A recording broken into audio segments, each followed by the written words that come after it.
지금 이 시각 국회에서는 이진숙 교육부 장관 후보자에 대한 인사청문회가 열리고 있습니다. 이진숙 후보자는 제자 논문 표절과 자녀의 불법 유학 의혹 등을 받고 있습니다. 먼저 논문 관련 의혹에 대해서는 이런 입장을 밝혔습니다.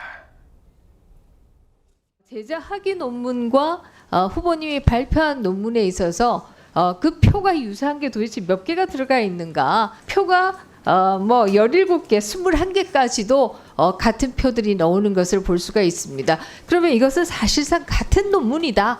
2016년 한국연구재단의 연구윤리에 대한 내용입니다. 이공개의 경우 그런데 문제가 되는 것이 뭐냐라고 하면은 후보님의 경우에는 후보님이 1저자를 하고 있다라고 하는 것이죠.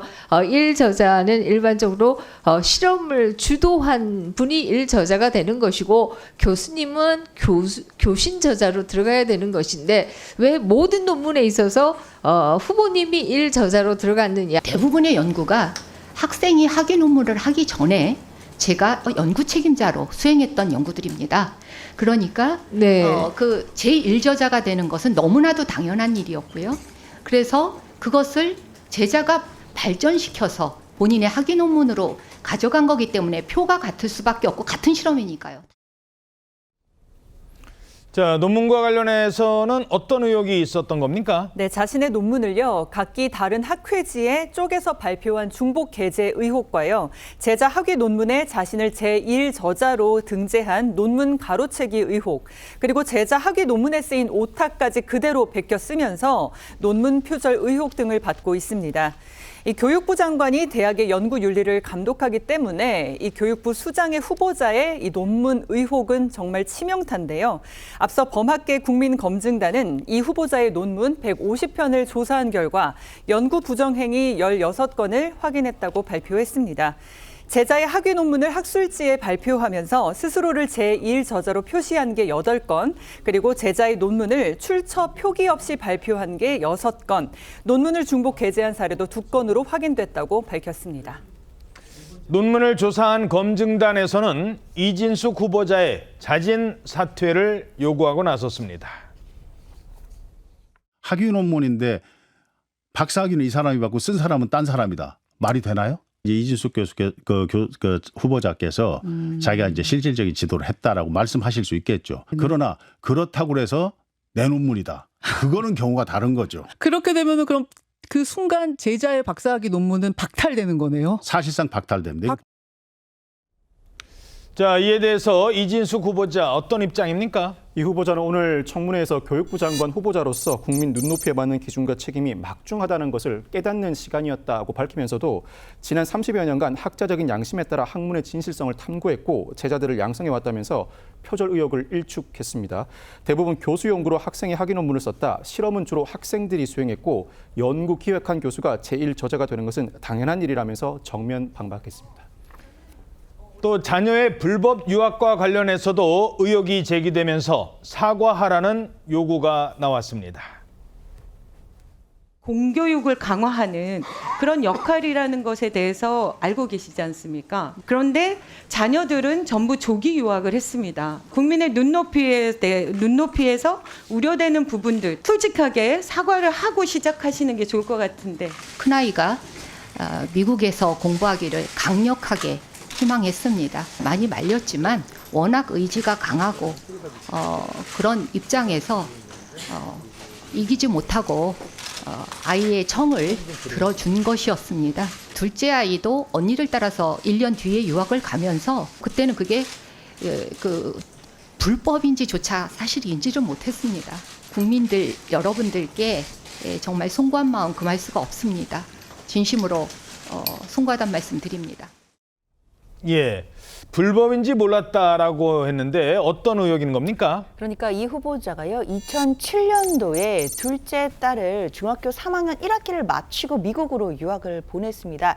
그런데 초중등 교육법상에 사실 중학교까지가 의무 교육이기 때문에요. 중학교를 마치지 않은 상태에서는 부모가 동행하는 경우를 예외적으로 인정해주지 않는 한은 사실상 유학을 갈 수가 없도록 되어 있거든요. 부모가 동행을 해야 되는군요. 그렇죠. 근데 당시에 이 후보자 부부가 이제 자녀가 유학할 유학할 당시에는 국내에서 대학 교수로 재직을 했기 때문에 결국 법을 위반해서 불법으로 유학을 보낸 것이 아니냐라는 의혹이 나왔던 겁니다. 이 부분에 대해서 후보자는요, 당시에는 불법이다라는 부분을 인지조차 못했다라고 하면서도 본인의 큰 실수였다라고 하면서 국민들께 송구하다라는 입장을 밝혔습니다. 자, 유학 비용을 놓고도 논란이 있다고요? 네, 그렇습니다. 한국일보 보도 내용인데요. 15일 김용태 국민의힘 의원실 등에 따르면 이 후보자의 두 딸은 미국 버지니아의 보딩 스쿨을 졸업하고요. 작년에 2010년에 카네기 멜론대, 차년은 2011년에 라이스대로 진학을 했습니다. 작년 A씨가 졸업한 카네기 멜론대의 학비는 장학금을 받지 않는다고 가정하면 2010년에 환율을 적용하면 약 5,700만 원 가량이 되고요. 차녀 B씨가 다닌 라이스 대학의 학부과정 등록금은 지난해 기준으로 약 8천만 원입니다.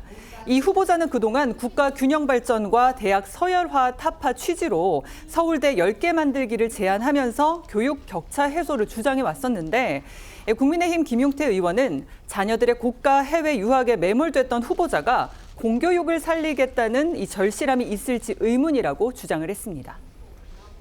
그런가 하면 이진숙 후보자가 직장 내 괴롭힘을 저질렀다는 의혹도 새롭게 제기됐습니다. 이진숙 후보자를 상대로 제기된 노동관계법 위반 신고 및 진정 접수 현황이 9건이 있습니다. 이 중에서 근로기준법 제76조의 2 직장 내 괴롭힘 사건이 2건 존재합니다. 후보자가 직장 내 괴롭힘, 갑질을 했는지 여부를 검증하는 것은 매우 중요한 사안입니다. 교육부 장관 후보자가 만약 갑질 관련으로 신고를 당한 게 2건 있었다는 게 확인된다면 이거는 정말 엄청나게 치명적인 사건이라고 저는 생각을 합니다. 자, 직장 내 이른바 갑질 의혹, 이건 어떤 겁니까? 과거 진정 내용 때문입니다. 국회 교육위원회 소속의 국민의힘 정성욱 의원이 16일 고용노동부로부터 제출받은 자료에 따르면 이 후보자는 충남대학교 총장 시절에 노동관계법 위반 관련 사유로 9차례 신고됐는데 이 중 2022년 4월, 2023년 3월, 7월 모두 3차례의 신고는 근로기준법 76조 위반 사유였습니다. 참고로 근로기준법 76조의 2는 사용자가 직위나 관계의 우위를 이용해 신체, 정신적 고통을 주는 행위를 금지하고 있고 근로기준법 76조의 3 제2항은 직장 내 괴롭힘 신고 시 사용자의 객관적 조사 의무를 부여하고 있습니다. 앞선 두 사건은 사건 조사 전 취하됐고 나머지 한 건은 위반 없음으로 종결 처리됐습니다. 예.